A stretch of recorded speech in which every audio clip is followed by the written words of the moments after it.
የኛ ህይወት የሚለካው የሚገመተው እናንተ መገመታችሁን ልክ አይደለም። የፈጠረን አምላክ የነጋችንን ያውቃል። ተስፋን የሰጠን ደግሞ እሱ ነው። ህይወትን የሰጠን እስትንፋስን የሰጠን እሱ ነው። እሱ የሰጣትን ነፍስ ደግሞ እንዴት ማኖር እንደሚችል እሱ ራሱ ያውቃል። ስለዚህ በከንቱ አትድከሙ፣ ግን እንድንማርበት የኛ መማሪያ ክላሶች ናቸው። እናንተን እንድናውቅ አድርጎናል። የእናንተን ማንነት እንድናውቅ አድርጎናል። ተስፋችን እግዚአብሔር እንጂ ሰው አይደለም። ተስፋን በእግዚአብሔር ላይ ያደረገ ደግሞ አያፍርም። እግዚአብሔርን ያመነ አይወድቅም። ሰውን ያመነ ሰውን ተስፋ ያደረገ ደግሞ ይወድቃል። ለጊዜው ይጠቀማል፣ ለጊዜው ያለው ይመስለው ይችላል። ነገር ግን ጊዜያዊ ነው። ተስፋ ማድረገው ግን እንደኔ እግዚአብሔርን ነው። ሰውማ ለጊዜው አለው ሊል ይችላል። ያጣው ቀን ግን ከኔ ጋር አይሆንም። አለውልህ ያለ ግን በሌለ ሰዓት እሱ የለም።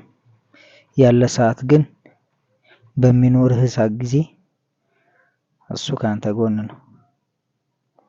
በህይወታችሁ ሁሉ እግዚአብሔር መልካም ወዳጅ ይስጣችሁ። በችግራችሁም በደስታችሁም ጊዜ ከናንተ የማይለይ ወዳጅ የምትሉት እግዚአብሔር አፍ ይስጣችሁ። ከምንም በላይ ደግሞ ወዳጅ የሆነ እሱ ደግሞ እግዚአብሔር ከናንተ ጋር ይሁን። አመሰግናለሁ።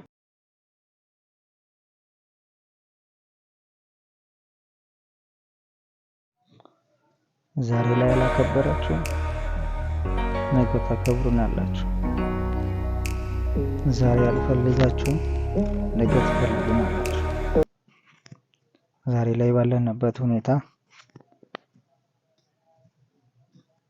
ምንም በእናንተ እይታ ውስጥ ይህን ያህል አይን ውስጥ ባንገባም፣ ነገር ግን ጥሎ የማይጥለው እግዚአብሔር ጥሎ የማይጥለው ፈጣሪ ከኛ ጋር አለና የዛኔ ግን ምን እንደሚወጣችሁ እናያለን።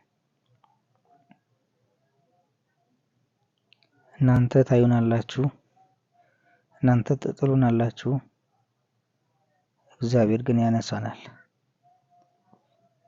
ዛሬ ትንሽነታችን አይታችሁ ትንሽ ነው ብላችሁ በትንሽነታችን የምትገምቱን የውስጣችን የሚያውቀው ትልቁ ነገር ያስቀመጠው እግዚአብሔር ግን ትልቅ ቦታ ያደርሰናል። ይሄ ግን የእናንተ አእምሮ ግን ትንሽ መሆኑን ያሳየናል።